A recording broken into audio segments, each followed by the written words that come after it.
মরতে তো একদিন হবে, খেয়েই মরি, না খেয়ে কেন মরি? যতদিন থাকবো খেয়ে মরবো।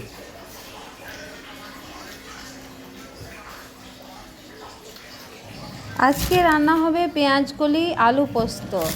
তো পেঁয়াজের যে গাছটা থাকে সেটা আমরা ফেলি না। নতুন পেঁয়াজ যখন ওঠে সেই গাছটা দিয়ে আমরা কুচো কুচো করে আলু কেটে পোস্ত খুব ভালো লাগে খেতে।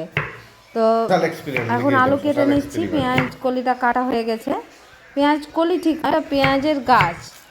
তারপরে আমি এখানে তেলের মধ্যে 5 ফোড়ন আর লঙ্কা দিয়ে আমি আলু আর পেঁয়াজের যে গাছগুলো ওগুলো ছেড়ে দিলাম, যে ভালো করে ধুয়ে নেওয়া হয়েছে। তো এটা জলও লাগে না, কারণ ওই যে যে পাতাগুলো আছে পেঁয়াজের, সেই পাতাগুলোতেই জল বার হয় এমনি। তো এটার কোনো মশলা নেই, শুধু জাস্ট নুন আর হালকা হলুদ দিলেও হয়, না দিলেও হয়। তো এরপরে পোস্ত দিয়ে দিচ্ছি, ভালো করে একটু সেদ্ধ হয়ে গেছে, নাড়তে চারটি এমনি সেদ্ধ হয়ে গেছে। তারপরে লাস্টে একটু পোস্ত দিয়ে দিলাম আর দিয়ে নিয়ে নামিয়ে নিলাম। হয়ে গেছে আমার রেডি পেঁয়াজ পোস্ত।